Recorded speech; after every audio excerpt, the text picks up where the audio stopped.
Racial oppression leads 3 families to evaluate their lives and make a decision to leave behind Jim Crow laws for a life of economic opportunity. The book, Warmth of Other Suns, and you're listening to Lit Society. Let's get lit!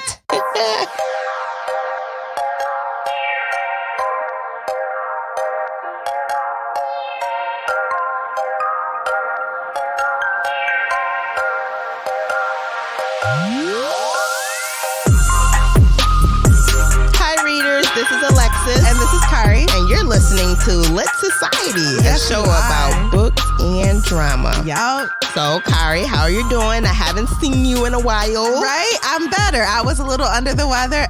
I'm doing a lot better. Thank you for asking.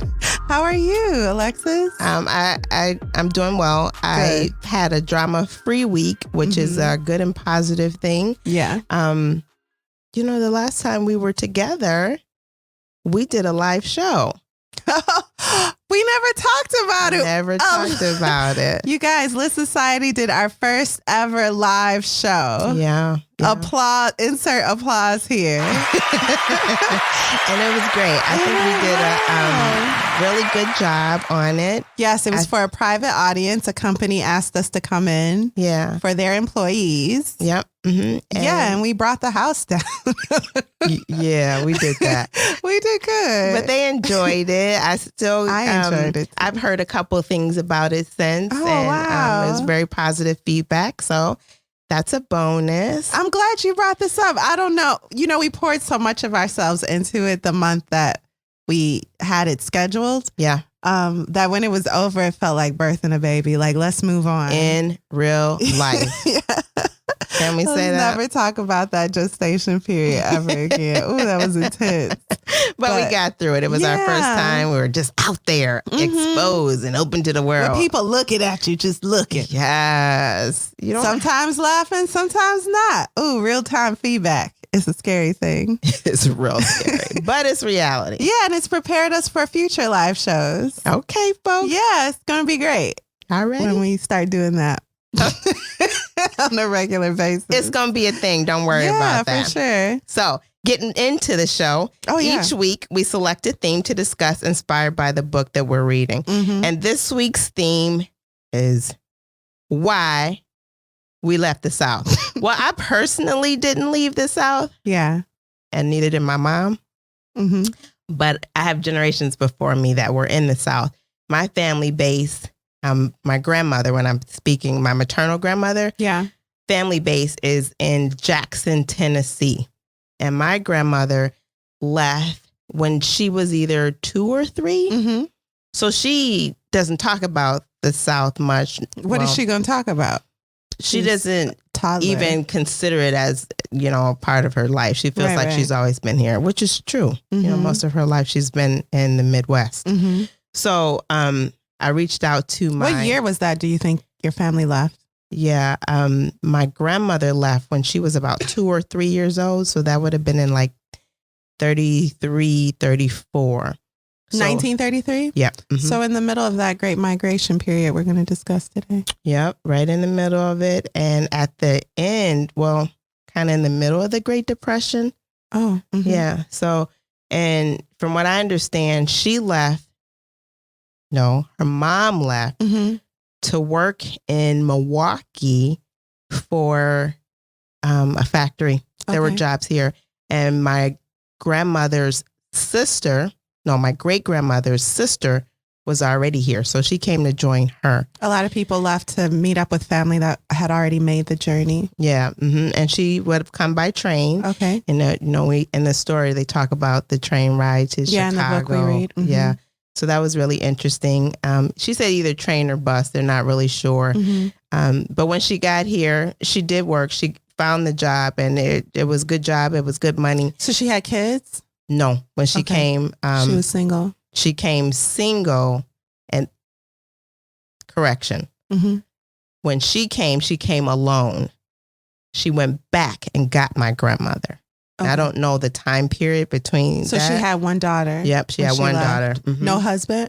No husband. Okay. So she went back to get my grandmother, brought her back, and, you made a life here. But what she did was my grandmother had her father, I believe, was in Chicago. Mm-hmm. So my grandmother kind of spent her time between Milwaukee and Chicago. Okay. And my grandmother really valued family. So being around her family in Chicago was a big deal to her. Do you know what she did for work when she was in Tennessee?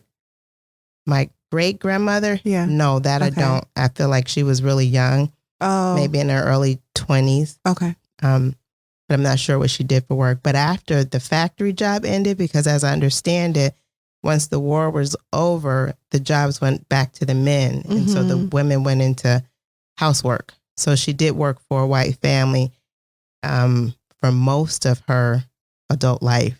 She worked for a white Milwaukee. family. Mm-hmm. Okay. She sure did. And at one point, I understand she lived with that white family, but her daughter did not. Mm-hmm. I think my grandmother lived by herself at a young age while her mom works for the employer, living with the employer. Living with the employer. So that was some interesting family history that I got. I'm not sure I'd heard any, maybe I heard a portion of that before, but it was interesting to hear. But then I also asked my aunt and my mom, who asked her cousin, about my father's side of the family. Mm-hmm. And they didn't really have much information from him, but they understand that my father's parents, one was from Chicago and one was from Pennsylvania. So that was interesting.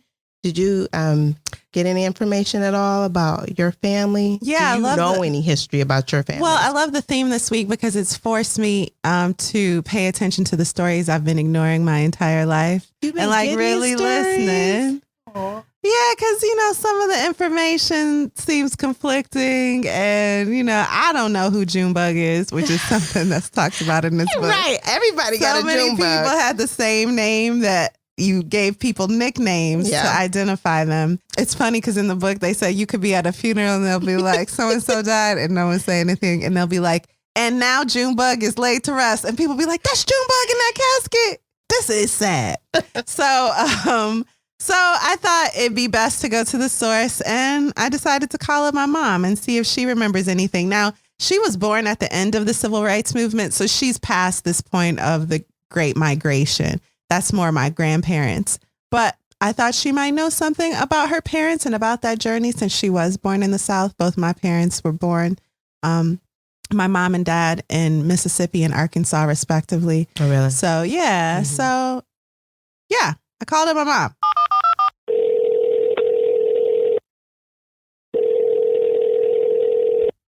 Hello. Hey, how you doing? I'm doing fine. How are you? I'm good. Good. What you doing? Oh, just sitting at the table reading. Oh, did you expect my call? You sound very professional. I do? Oh, well, that's how I like to sound. Thank you. I'm sorry, did I call Downton Abbey? I'm looking for my mama house. Well, you know why I'm calling. I was going to ask you some questions. Do you think you can answer some questions about life for me? Well, I'll try. Okay. What year were you born? 1957. Oh, so you were born. You don't remember any of the civil rights movement, do you? A little. What do you remember? I just remember watching on television and seeing the marches with Martin Luther King. And you remember that? Mm-hmm. Oh, that's interesting. How old were you when you moved to Evanston? You moved to Evanston first, right? And you were like 6? Right. I was 6. Do you remember anything before you moved? Anything about life in Mississippi? Well, it was very simple for me. We lived on a farm. My dad was a sharecropper, and all I did was play all day long. We had animals. We had a large garden. Yeah. And then in front of our house was a large field filled with cows. And what kind of sharecropping did Grandpa do? Like what? Well, they were picking cotton. They were. Grandma picked cotton also? Yes. Okay. And then my dad eventually worked for a sawmill. And you remember that? Yep, cut down trees and, Why did he stop working as a sharecropper? Because he could make more money. Okay. You never heard Grandpa called a boy or anything like that? Once in the South, I heard the land owner where we lived, he he did call my dad a boy. Mm-hmm. And I can remember being a child and being offended by that because I was thinking, my dad is not a boy, he's a man. Mm-hmm. So aside from these type of slights, you never felt like your life was threatened when you were growing up in the South? Well, not growing up, you were 6 when you moved, or when you guys moved to Evanston and then to Milwaukee? Not at all. I was going to ask you, do you remember anything about living on the farm in Mississippi that stood out to you? I just remember the freedom that I had to play anywhere I wanted to go. I didn't feel any danger. No one had to watch over me. Yeah. And it was just a lot of freedom. Mm-hmm. Well, people were warm. They shared the things that they had. Everybody was poor, but whatever they had, they were willing to share. Mm-hmm. I remember that, the closeness and the warmth that I felt from friends and family. It was a nice environment to start life in. Mm-hmm. We're reading this book for the podcast called Warmth of Other Suns, and it really deals with that Jim Crow era. And that's before your time. And no doubt most of the Great Migration had ended by the time you were even born. What made your side of our family move to the North? They thought that they would be able to enjoy better opportunities, better housing. Did you already have family in the North? Yes, my uncles lived there. Okay. What differences do you remember about growing up in the South and then moving to the North? I remember that the people weren't as laid back, of course. Right. And not as warm as I had experienced in the South. It was a little tougher. Would you ever move back to the South? Maybe. Yeah. For the warmer weather? Or? Yep. And I kind of like it. I kind of like a slow way of life, and I like the open spaces. I was telling a story about a baby pig you had for our Charlotte's Web episode, and it would follow you around the house like a little puppy. And then one day you came home and was eating bacon. Is that true? Am I remembering that correctly? Well, I don't remember eating the bacon part, but yeah, I did have a little white pig that I loved. Aww. And I had a little white dog that I loved. And both of them would follow me around. See, that's the kind of life I had in the South. Yeah. But you did eventually eat your animals, not the dog too, I hope. Because it grew up to be huge. Oh, the pig did. And so it had to be sacrificed, I guess. It was sacrificed. Well, hopefully Grandma can share with me some of her story from that period. But I appreciate you. Thank you for sharing that with me. Sure, her experience will be far greater than mine. I'll call you later. All right, little girl. Love you. Talk with you later. Okay, I love you too. Bye-bye.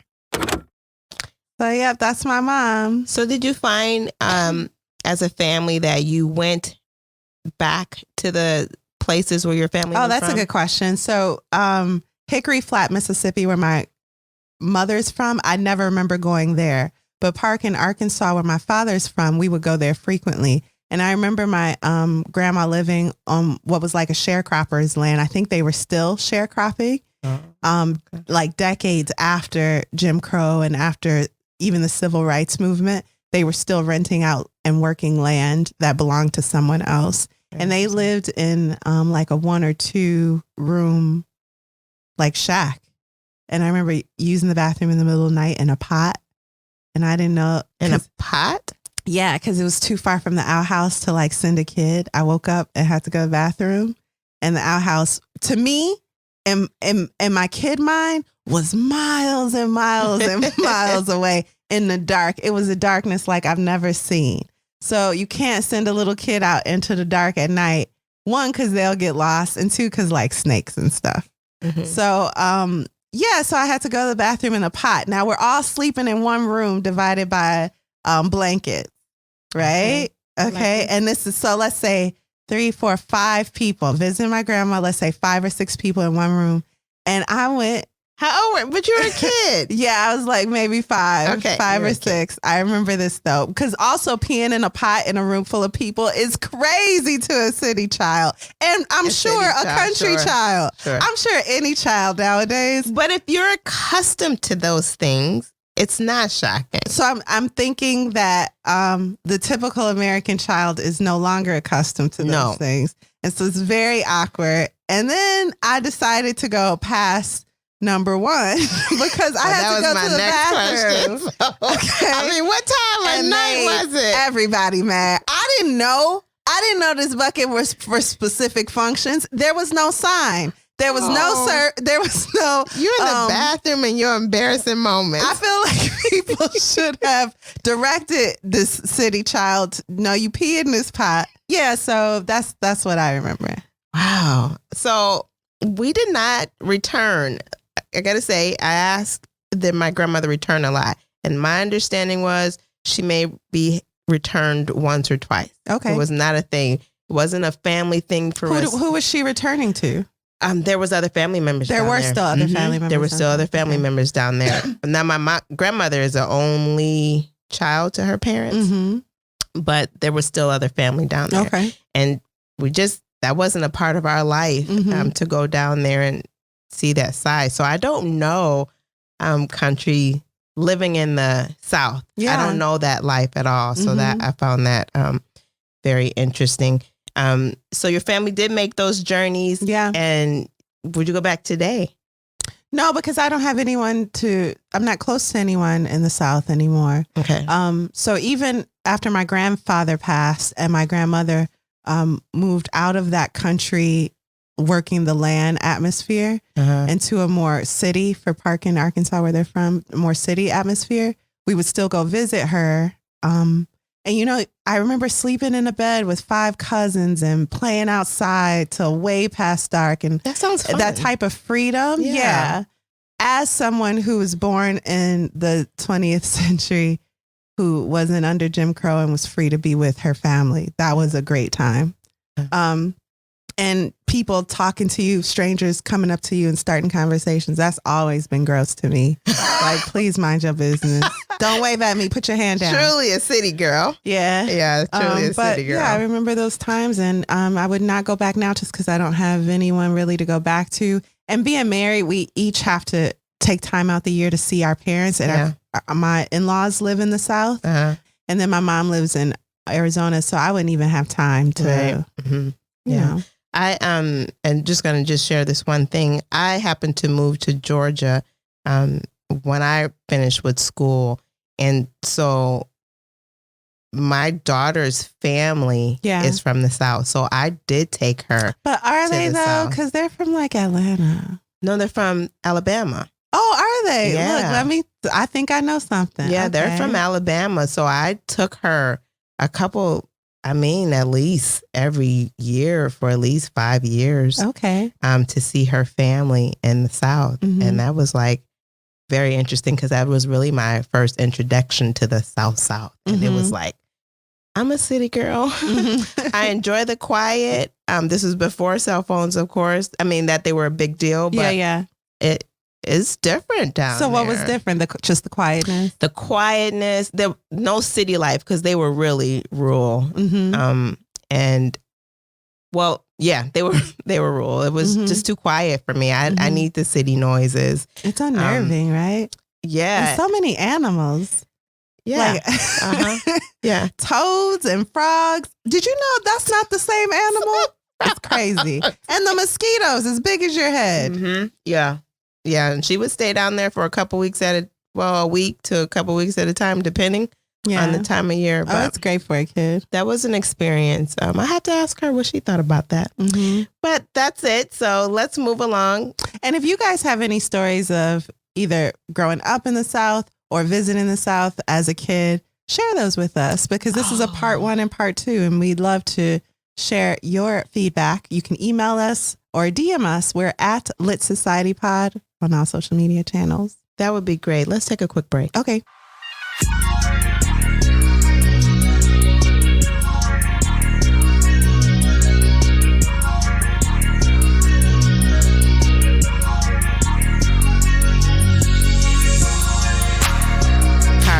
Yes. Welcome back. Hey. Can you give us some background? You. Welcome back yourself. No one ever welcomes me back from the break. All All right, Kari. Can you give us some background on Isabel Wilkerson? I can give you some context about Isabel and the book. So Isabel Wilkerson was born in 1961 in Washington, D.C. Thank you. Her parents were part of the Great Migration from Georgia and Southern Virginia. First of all, she's very decorated, very educated, highly educated. She's the first Black woman in the history of American journalism to win a Pulitzer Prize and the first Black woman to win for individual reporting. She won that prize for her reporting as Chicago bureau chief of the New York Times. Oh, wow. Okay. Hey, Chicago. Specifically, her coverage of the 1993 Midwestern floods and her profile of a 10-year-old boy who was responsible for his 4 siblings. I got to look that up. And that's part of the Midwest floods? This was a profile she did in addition to the Midwest floods. Okay. Both works earned her the Pulitzer Prize. Okay. She's lectured at Harvard University. She served as Ferris Professor of Journalism at Princeton. Another Ivy League is in there. She served as a board member of the National Arts and Journalism Program at Columbia. Decorated. There it is. Mm-hmm. Yeah. And she wrote Warmth after 15 years of research and writing. So this was not a book she rushed together. This, she's not a novelist. This nonfiction work is really something she poured her heart and soul into and did her research to back it up.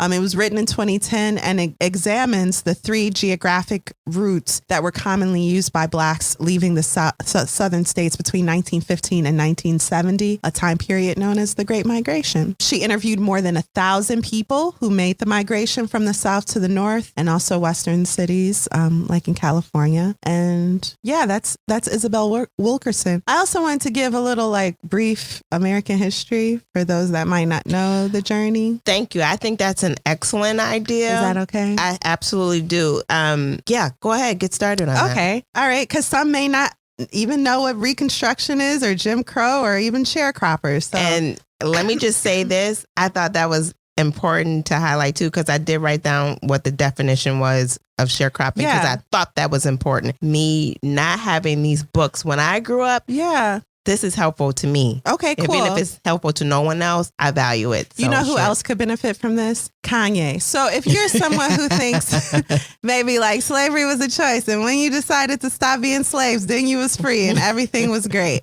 This is really what happened. Yeah. So slavery in America started in 1619 and the common story is that this privateer brought 20 African slaves ashore in the British colony of Jamestown, Virginia. So 1619. Some historians have estimated that 6 to 7 million enslaved people were imported to the New World during the 18th century alone. 7 million, 1 century alone.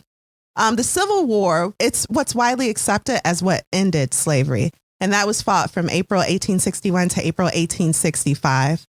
There were a lot of reasons for this war, and people can go back and forth about it. It is true that the biggest, most dividing conversation, though, around that war and what kind of brought it all to the head was the abolition of slavery, which the entire economy of the South was based on this idea of free labor. So is that part of the reason why they people say that it was also based on the economy?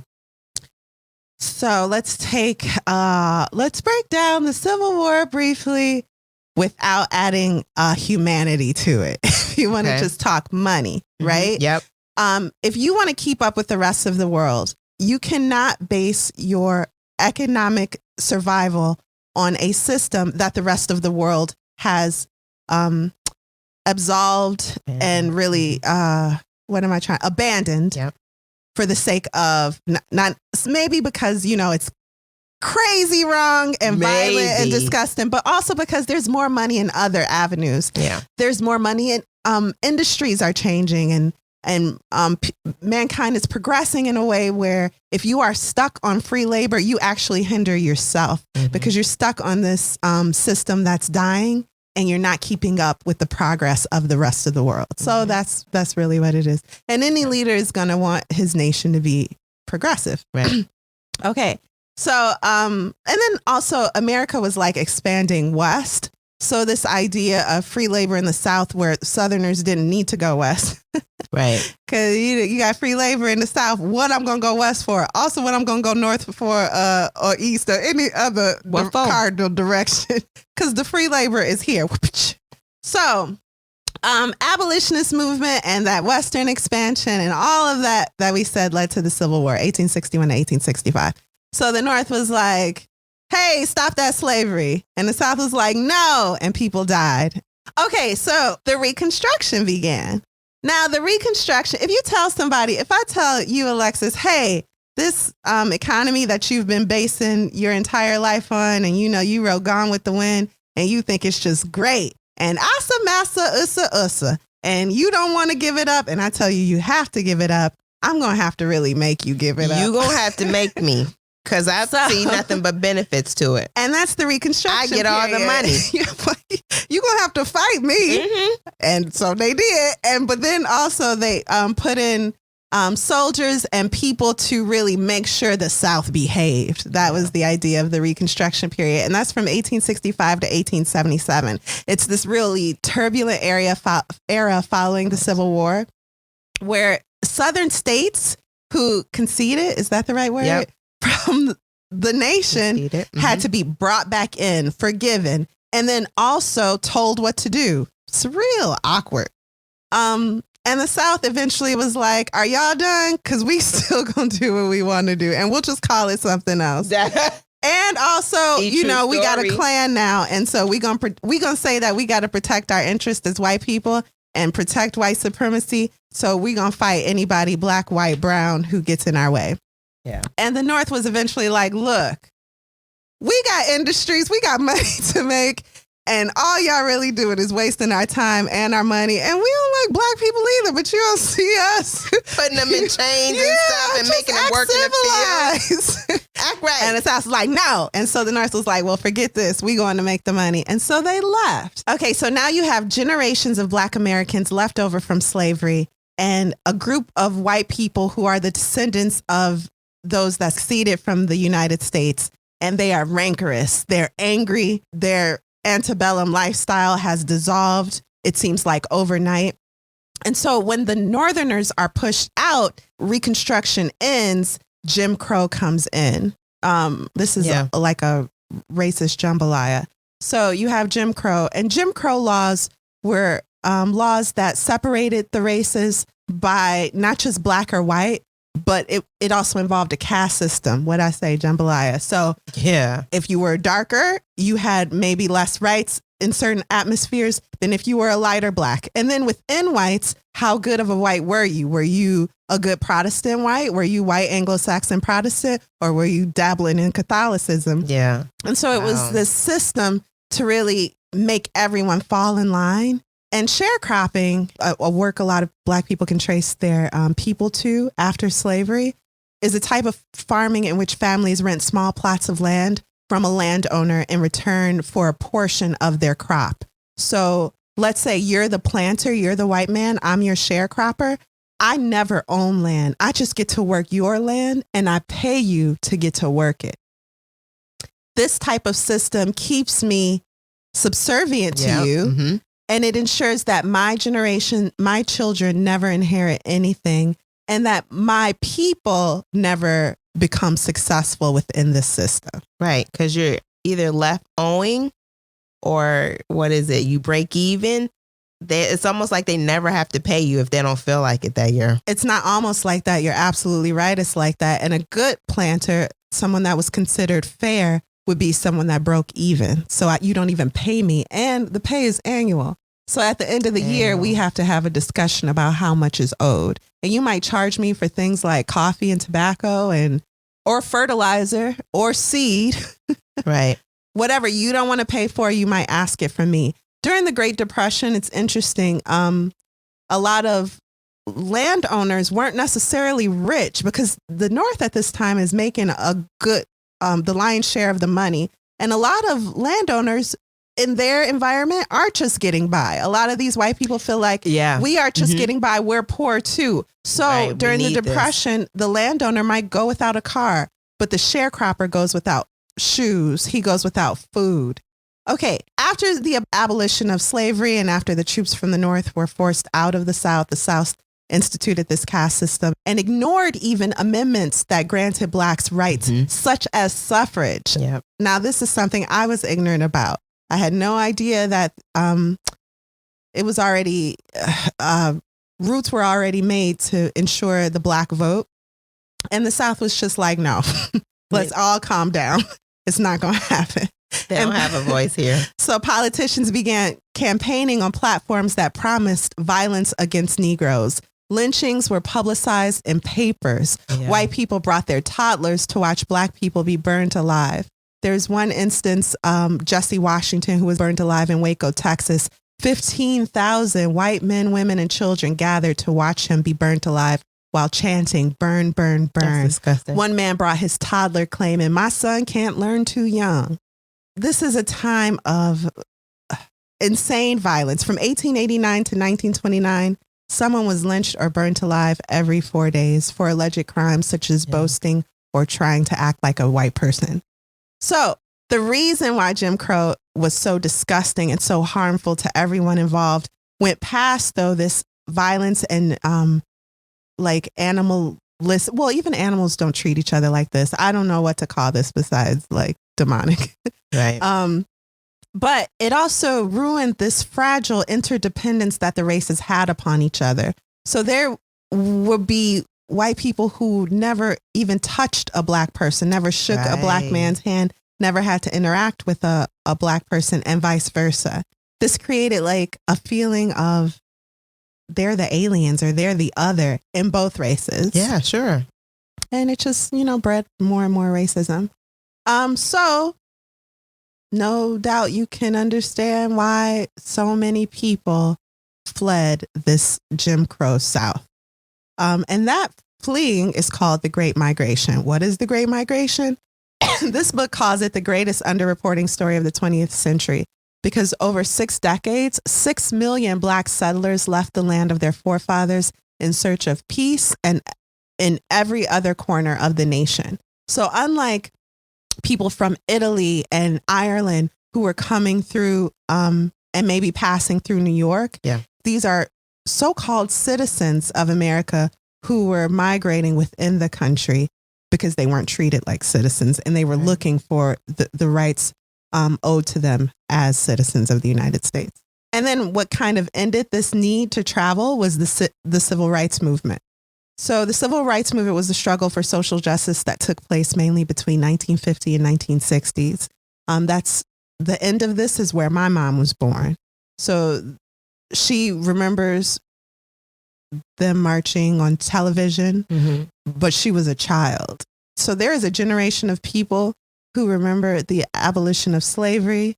They remember sharecropping, Jim Crow, and they remember the Civil Rights Movement. And that's kind of the generation we're going to discuss in this book. Yeah, that's great. And that's my overly long context. So why don't we now have your brief synopsis? Okay. And because the context was so long, I'm going to keep the synopsis very, very brief. Okay.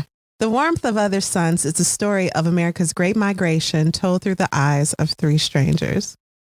What were your first thoughts of the book, Alexis? I didn't know what to expect. I hadn't heard the term Great Migration. I did know a lot of people came from the South, but I didn't think anything of it. So I was interested to dive into this ginormous book and get started learning some things. So I felt like it was going to be a learning experience for me. How about you? What were your first thoughts? So this is where I want to shame you for not knowing what the Great Migration was or pretending you never heard of it. Feel free. I ain't mad. So I too forgot what it was. And I was talking to my Mexican husband about a book that we're reading for the podcast. And the book is so interesting because it really details this time period. And I told him when 6 million people and he goes, oh, you're talking about the Great Migration? Why'd he do that? And I was just disgusted. I haven't seen him since. Riddance to bad rubbish. You see? People are always trying to shame you. Yeah. So obviously, when I was in school, I loved history. But opening this book up and reading it, it felt like a textbook. And my mind was not in it to begin with, I have to say. So my first thoughts were like, well, this is going to be grueling. I don't listen to these stories in my own family. Now I got to listen to somebody else's family. But of course, that all changed. You know, I didn't appreciate history until college. So I was like hating history. That's why I don't know. Well, I have no excuse because I loved it. Not at all. And this is my history. I should really know. Dun, dun, dun. Yeah, I'm sorry. It's anyway, true. So thanks for that. I appreciate you sharing that detailed information. Mm-hmm. So are we ready to dive into part 1 of our book? We are. Deep dive into Warmth of Other Suns. Yeah. And we're going to give all the spoilers that are to be given. Yeah, well, it's nonfiction. But yeah, we're going to spoil. Yeah, sure. But there are some stories in here. Yeah, but I have to say, us telling you, we cannot even touch on the bulk of this book. So we're not spoiling anything for you. I'm going to do my best to talk about these 3 strangers and the common threads between all of their lives that made them move to the North. But when you read it, you're going to find brand new threads. Oh, that's so true. Yeah. So yeah, we're ready. This book is divided into 5 parts. We're going to go over part 1 through 3 this episode and part 4 and 5 next episode. It's the first time we did this. Yeah, I think we should do it more often. Okay. Only when the book is thick. Wait, no, let's do it for like 100-page books. That'll be great. We should have did it for Charlotte's Web. Okay, I'm ready. I believe in that. Okay. A synopsis of Warmth of Other Suns by the Lit Society podcast. So, The Warmth of Other Suns is a book that follows 3 strangers. Ida Mae, she's the only woman in this 3-folk posse. She currently lives in Chicago. Hey! But she's originally from Mississippi. Then there's George Swanson Starling. He lives in Harlem. He's handsome, thin, widower. But he originally came from Georgia-Florida border, Eustis, Florida. Robert Joseph Pershing Foster. He's the last gentleman. He currently lives in Los Angeles, or when this book was written, he did. But he is from the Louisiana area, right? Like Louisiana, Pershing? Atlanta, a little bit of Nashville. Louisiana. Yeah. So, ladies first, part 1, Ida Mae. I'm going to talk a little bit about their lives growing up. Now, throughout this book, you follow their paths simultaneously, but I thought it might help us get an idea more of what they went through if I just take them one by one. Mm-hmm. So I'll start with Ida Mae. She's the lady. She grew up in a small town in Mississippi, like my mom. Like my mom, her name is Mae Ida, but she thought Mae sounded country. My mom is Mae Joyce, and so she just goes by Ida or Ida Mae. My mom just goes by Joyce. She went to a 1-room school. Her father died of what everyone thought was like a death caused by diabetes. But when she touched him, remember she said he still felt warm. Yeah.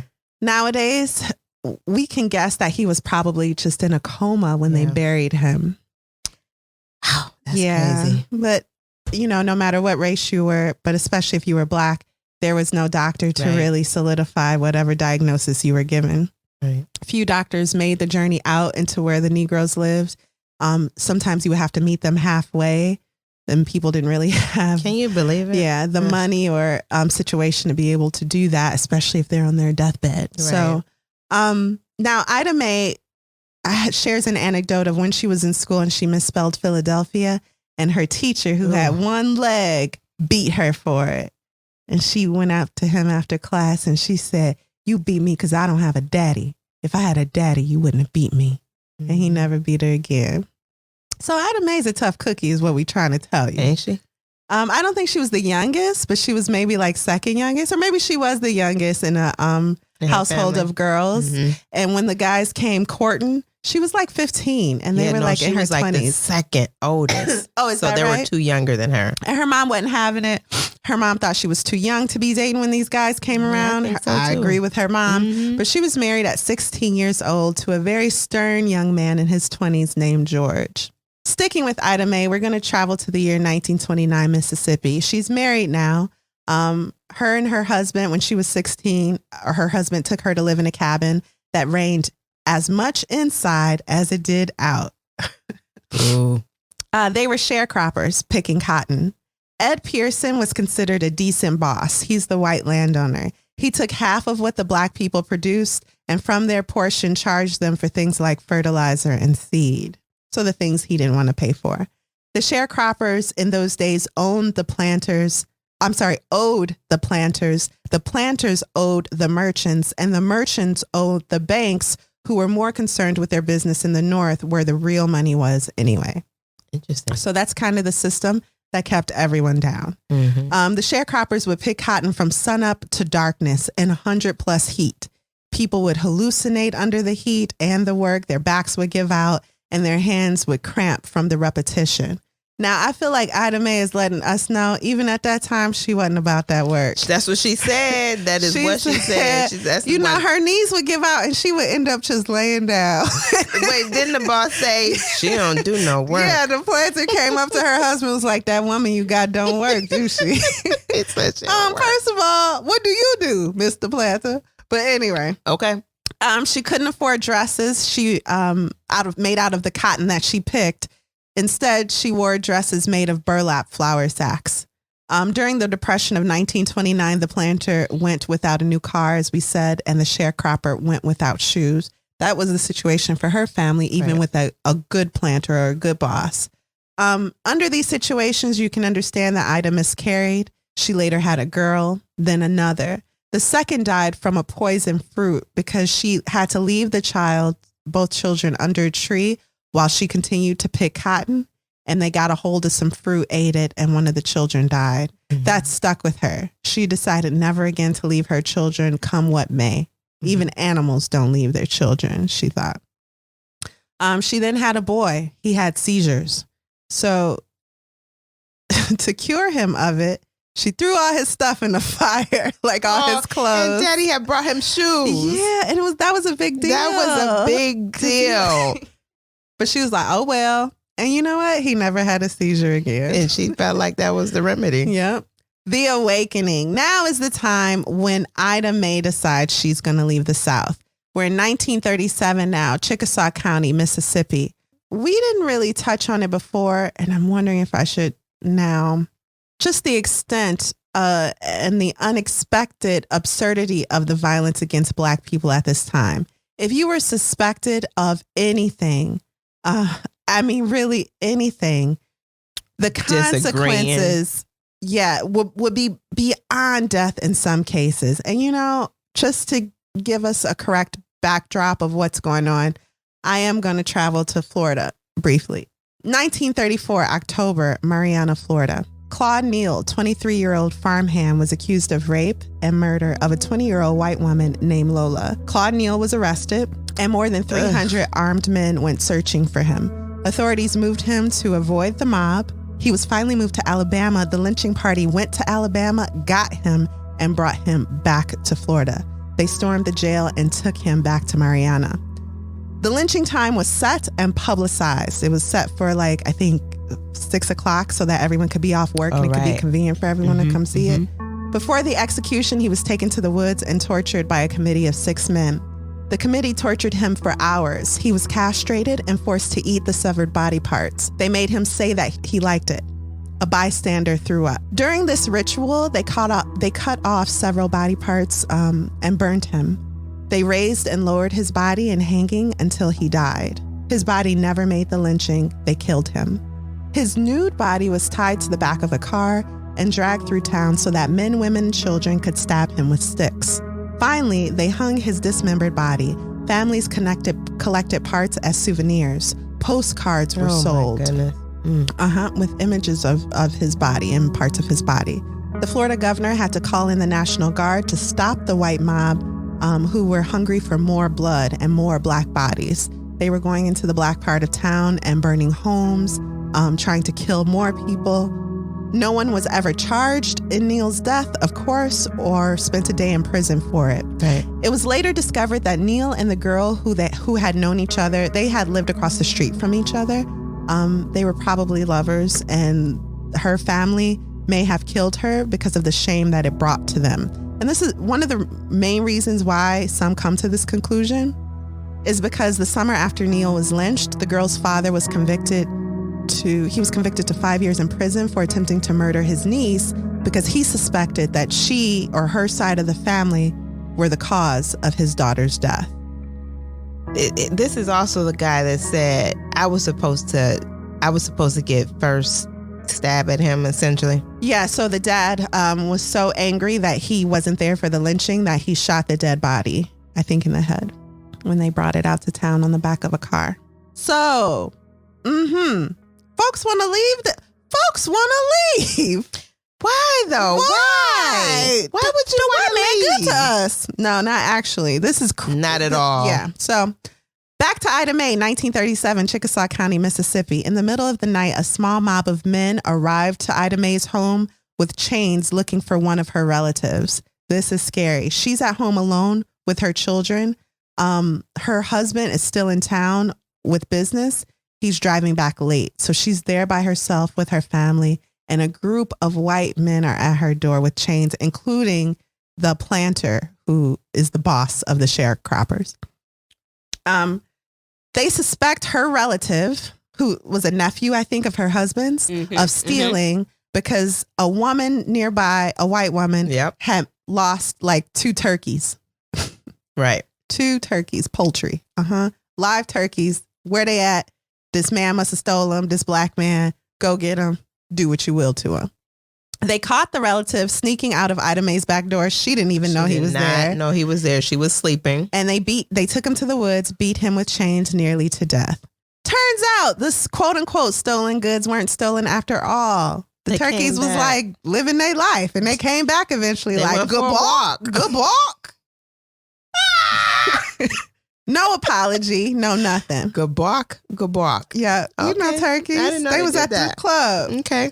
What do you call it, turkey club? I don't know. Delicious. So they was at Club Delicious. And they came on back, and her husband decided then and there, this will be the last crop you and I ever pick. 1937. Traveling ain't easy. They're going to give up everything they know to leave this hostile they justify whatever. They justify. Very much so. Breaking away. Sticking with Ida Mae, October 1937. At this time, fewer than 1 out of 5 sharecroppers ever saw a profit at the end of the year. Of the few who got anything, their pay came to between $30 and $50 in the 1930s for a year of hard toil in the field, according to a leading Yale anthropologist of the era. The remaining 80% either broke even, meaning they got nothing, or stayed in debt, which meant they were as bound to the planter as a slave to his master.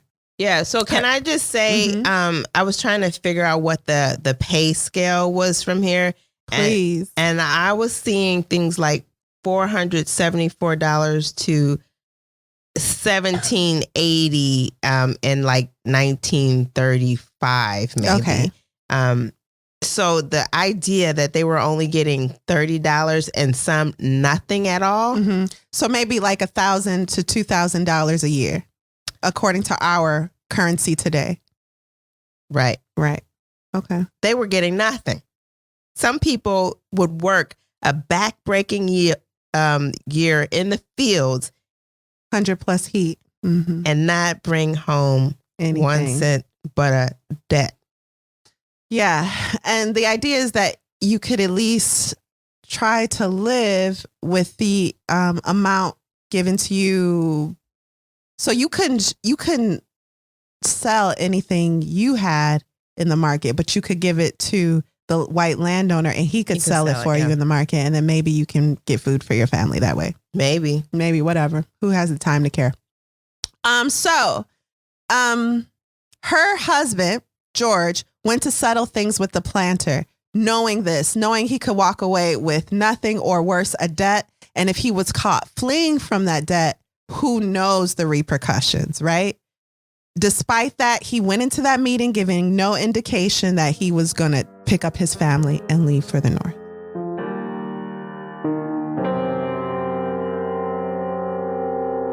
George wanted to settle with Mr. Ed as soon as possible and prepared to go see him. Ida Mae worried whenever George went out. "George, be careful," she said. "I ain't gonna be careful. done nothing to him. George went up to Mr. Ed like it was any other end-of-the-season settlement. He gave no indication that it was his fervent hope never to see him again in life or ever again to set foot in the state of Mississippi. He looked over the list of credits and debits Mr. Ed had tallied, the bales of cotton he and Ida Mae had gathered, the seed and cornmeal they had consumed. It didn't matter what he thought of it. He couldn't dispute it no matter what it said.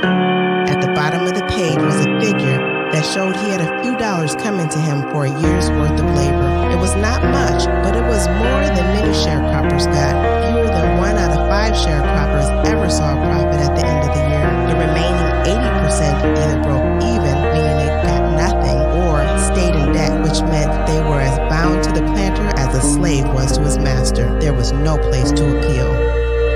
George did the math in his head and saw that, along with what he had managed to save up to this day, it was enough for 4 tickets north on the Illinois Central Railroad. George could have left after settlement without saying a word. It was a risk to say too much. The planter could rescind the settlement, say he misfigured, turn a credit into a debit, take back the money, evict the family, or whip the sharecropper on the spot, or worse. Some sharecroppers, knowing they might not get paid anyway, fled from the field right in mid-hoe on the first thing going north. Okay, and that is Ida Mae's story. That is why Ida Mae left, and they eventually left for Milwaukee. Her husband went to settle things with the planter, as you read, who was always decent to them for a white man at the time. And at the last moment, her husband decided to tell the planter that they're leaving for Milwaukee. He didn't stop them. So we can leave that cliffhanger. Yeah. And they left by train. Part 2. George Swanson Starling.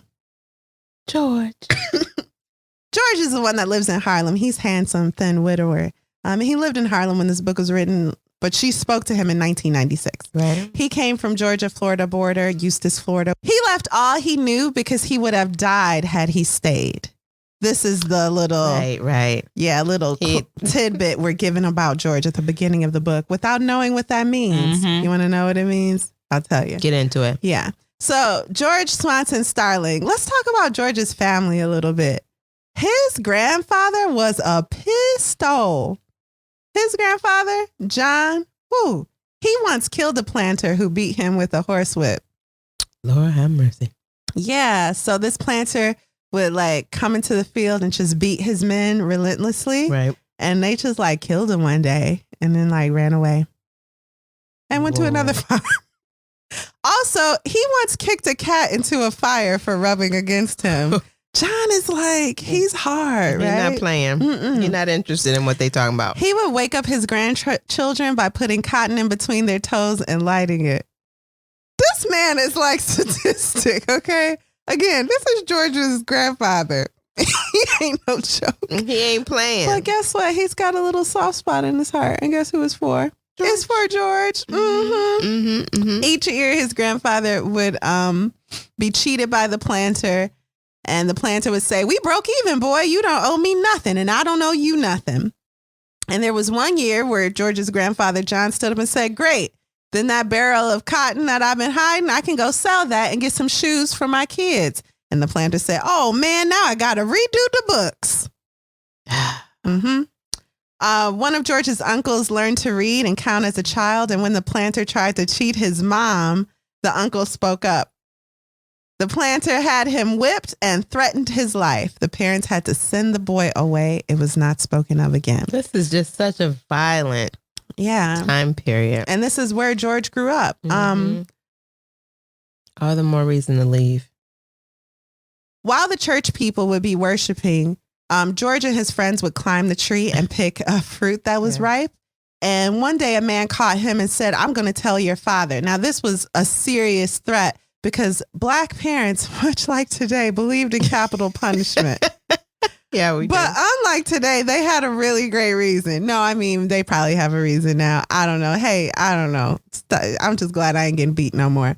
But the idea was Blacks were forced to train their children to be subservient. Yes. Because if I don't beat you as a child and you grow up and you start talking back to white people, they will kill you in the most disturbing way possible. Yeah. So I have to prepare you for this life under Jim Crow. And there's nothing that the parents can do to protect you. Yeah. So they had to do what they did. And this type of there's nothing that the parents can do.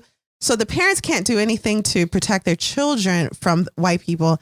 And there's nothing a husband can do to protect his wife from white people. So that type of, I got to make you be subservient and get you in line, or they're going to get you in line and they don't love you. That carried through to husband and wife relationships. Absolutely. Big George's little sister. And Big George was George's father.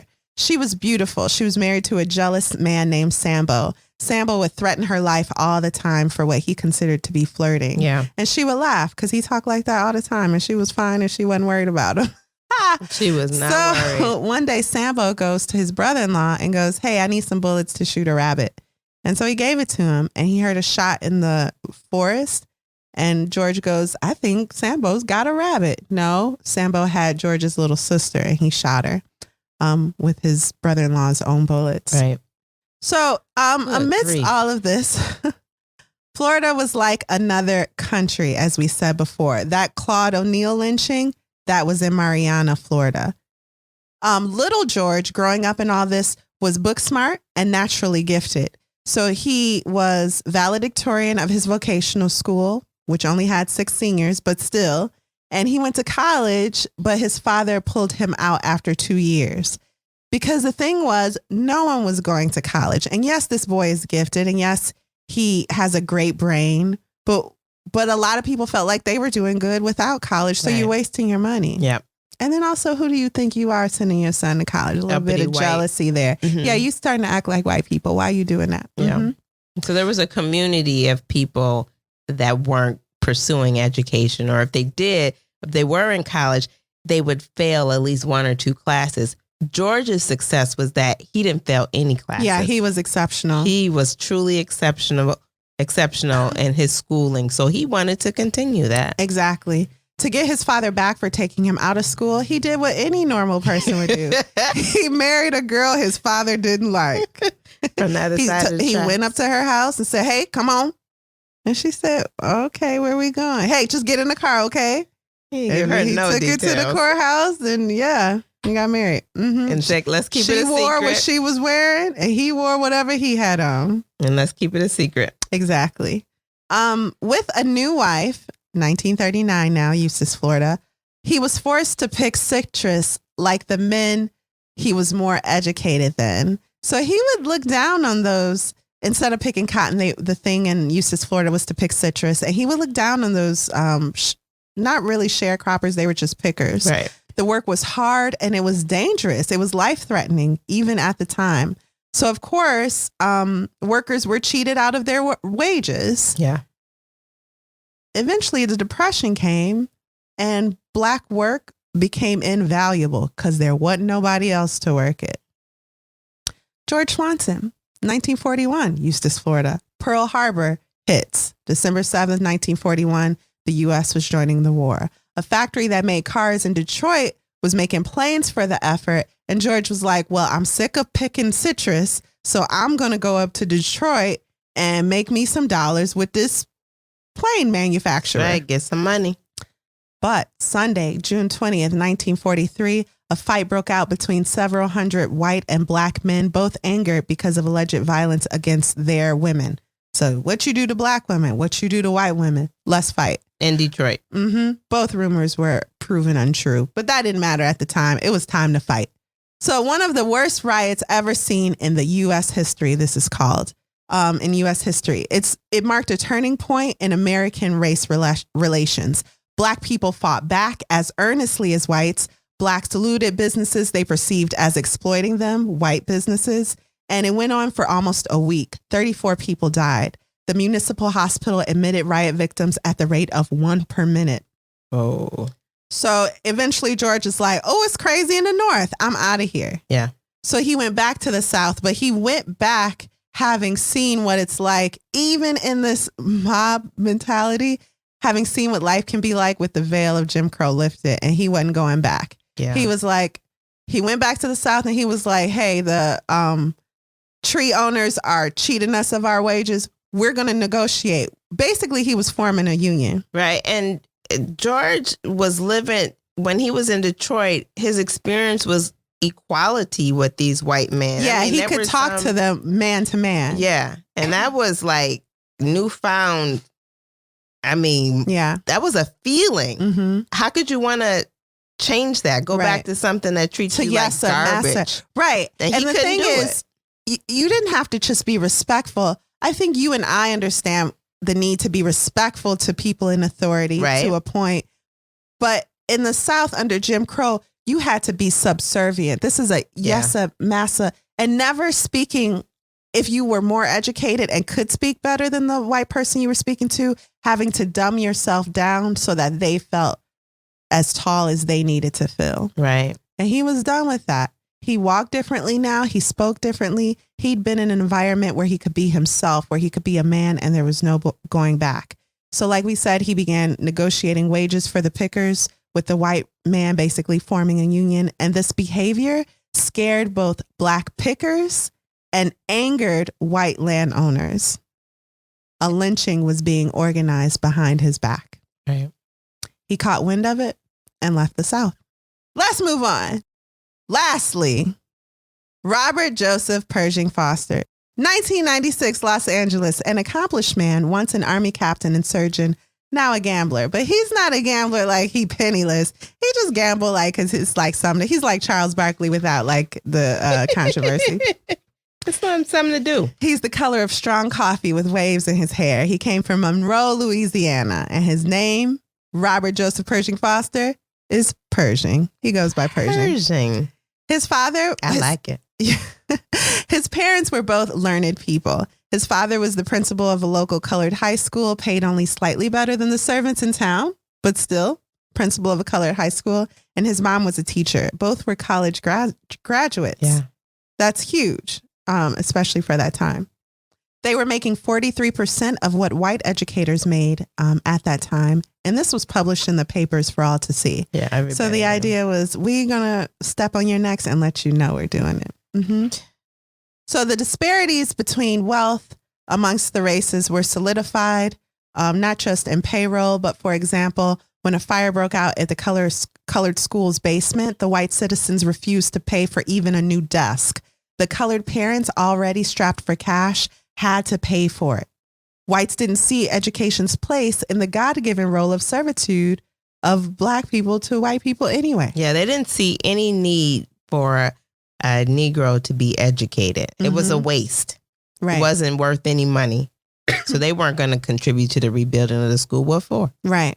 But Pershing, like we said, was raised amongst learned people. They did have a feeling of pride, like healthy pride for themselves. Mm-hmm. I definitely go with that. And that's where Pershing came from. So one night while he was walking, a car approached him. It was a white man asking Pershing, "Hey, can you give me a clean colored girl?" So this is a tricky situation because you could say, sure. And what? I don't know, lead him to someone he'd probably force himself on.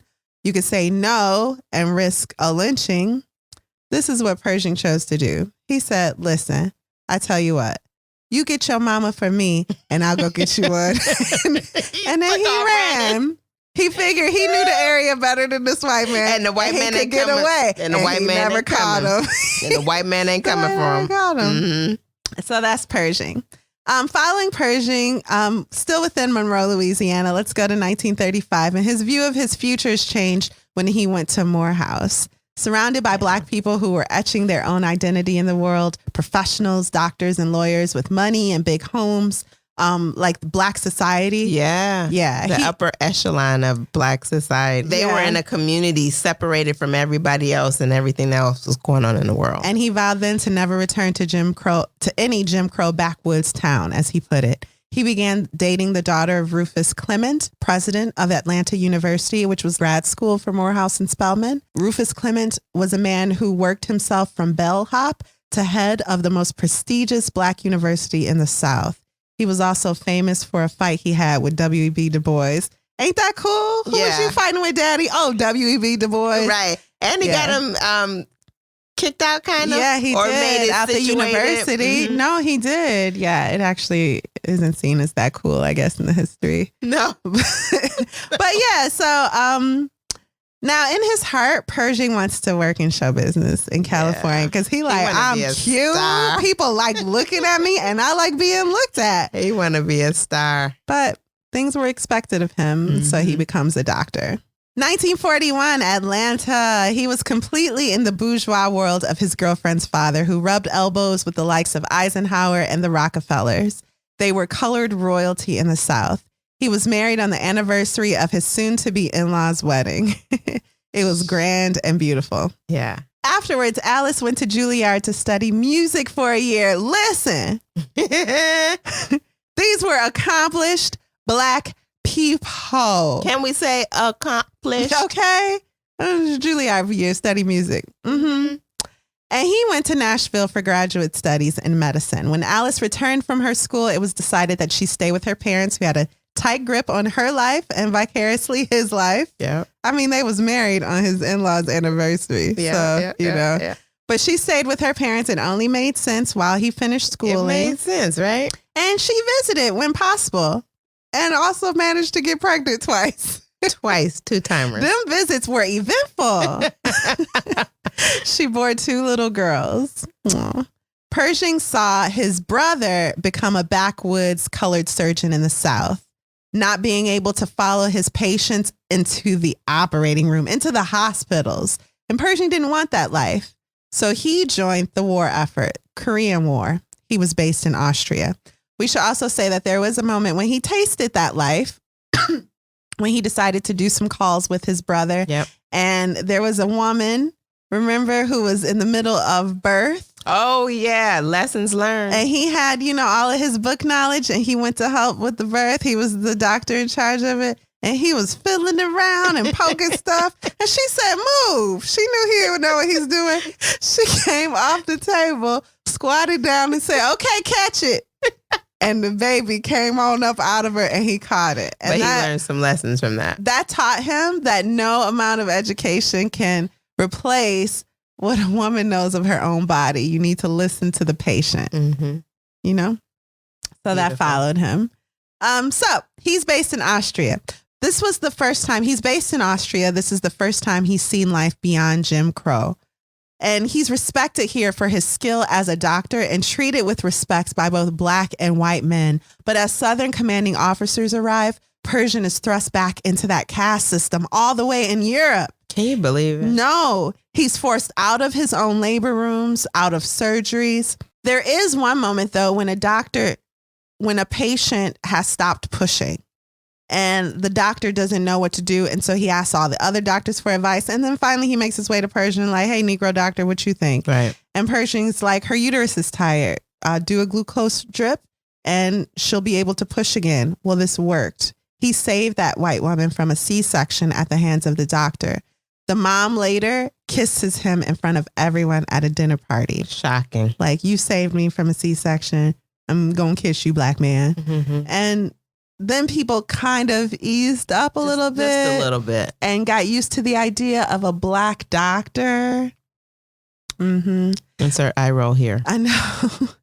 For his service, Pershing earned a place of esteem and authority. He won awards for his medical skills, but it rendered him no further ahead at home in the South. So other doctors, when they returned from war, could use that experience to move ahead. Right. Under Jim Crow, there was no opportunity for that type of upward mobility for Pershing. Right. He could do all of that there, save lives in the war, but couldn't come home and do anything. On top of that, his father-in-law was like the head of his family. His daughters were used to growing up in that big mansion. They barely knew him. Yeah. They barely knew Pershing. They knew Granddaddy, rich Granddaddy, who got us everything, and we gonna be well-behaved Southern Belles, and life is great. We should form a band, Destiny's Child. And then Pershing comes home and is like, that's enough of this. Yeah, I'm not doing this. We need to go. These is my children. This is my wife. And also, I'm sick of the white man. Because even the good ones didn't necessarily realize the kind of pressure that a man like Pershing was under under Jim Crow South. Right. Like the shopkeeper. There was a shop that him and his family had went to for years, and the shopkeeper started to just see him as a person. So when Pershing walked in one day, all decorated from the army, a little awkward interaction began between him and the store owner.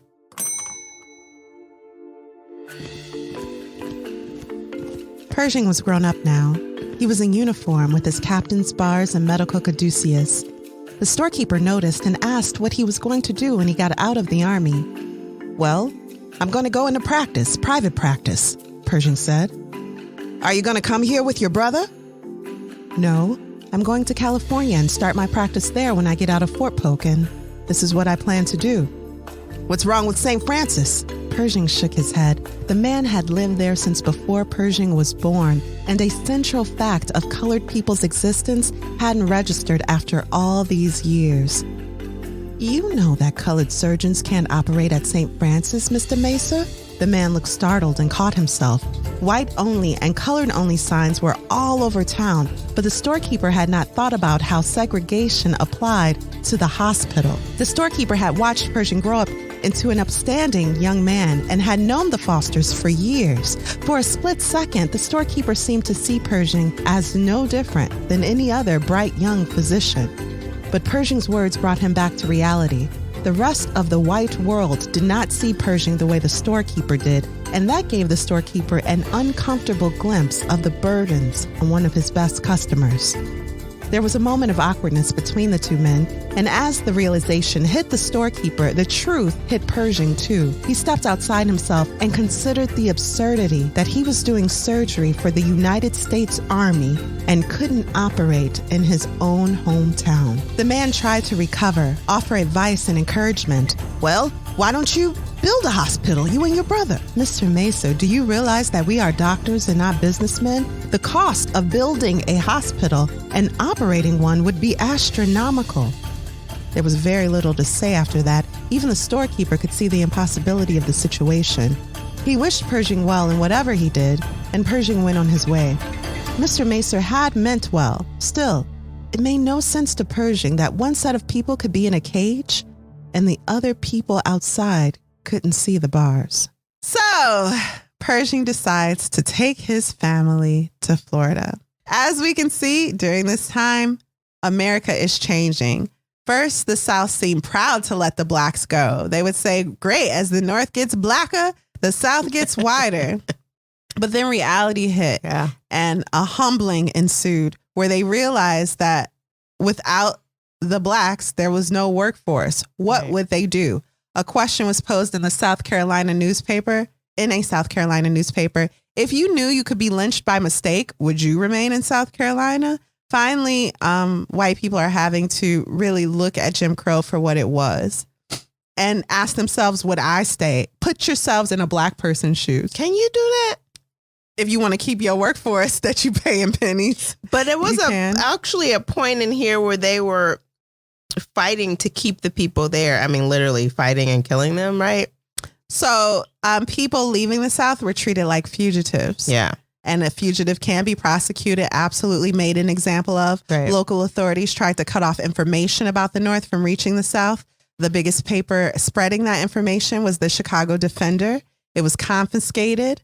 They began outright treating migrants like criminals, tearing up their train tickets, diverting their routes, even arresting them. This intensified Black people's desire to leave. How could it not? Yeah. That's how the guy at the end of my reading, could just drop his hoe and just hit it. Yeah. On the first train. Because you're not going to pay me a fair wage anyway, or maybe you'll give me a bill. So what am I doing? I'm just going to leave. Yep. Just going to leave. Leave everything I know. Mm-hmm. Yeah. Business owners even went as far as to travel to the North to beg their workers to come back. This never worked. Never. Why would it? Planters who were used to horsewhipping their workers put the whips aside and closed their hands and begged people to stay. This too did not work. And what ensued was the breakaway. A little backstory about Pershing's area, Monroe, Louisiana. A couple of famous people came from it. 1943, a toddler named Huey Newton migrated from Monroe to Oakland, California with his parents after his father barely avoided a lynching for talking back to a white planter. Do you know who Huey Newton was? The leader of the Black Panther? Yeah, he co-founded Black Panther Party in 1966. In 1934, Bill Russell was born in Monroe, Louisiana, and watched his parents suffer one indignity after another. One example was his father pulled up to a gas station and was told, you have to wait for all the white people before you get gas. And he was leaving. He waited some more. He said, I'm going to run out of gas waiting here. And he tried to pull off. The gas station owner cocked a gun to his head and said, if you try to do what you're thinking about doing, I'll blow your head off. Leaving the gas station where you won't let me get gas. Yeah, his mom was ordered by a policeman to take off her suit because she was trying, quote, to dress like a white woman. He said he'd arrest her if ever he saw her like that again. So when Bill Russell was 9 years old, him and his family moved to Oakland. He was able to go to better schools, got a scholarship to university at San Francisco, and led his team to 2 NCAA championships. His team was the first integrated team, pro or college, and he later became one of the greatest pro ballers in history with the Celtics and the first Black coach of the NBA. Right. The FBI, another acronym, sorry, initialism, maintained a file on Russell and described him in their file as, again, quote, an arrogant Negro who won't sign autographs for white children. So, I think we can end it here this week. What do you think? I think so. I think that's a good place to end. Okay. So what do you think so far of the Great Migration? I am absolutely intrigued by the stories, and I can't wait to hear the end of them. Yeah, I want to know, because we haven't read it yet, so we're not pretending. No. We haven't finished it. We're going to read 4 and 5 this week. But I want to know if when they came to the North, if it was everything they expected it to be. That's my same thought. Yeah. Is it everything you expected it to be? Yeah. I actually asked that of my aunt, and she said it was for her. Mm-hmm. But there is a piece in the story that we did read that you didn't get a chance to talk about. Right. Where the traveling to California.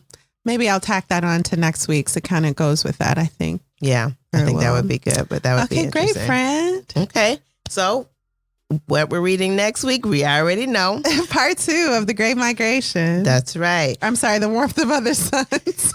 The Warmth of Other Suns. Yeah. Excellent title. Thank you for listening to Lit Society. We'll be here next week, Thursday, and waiting for you guys to join us and listen to part 2.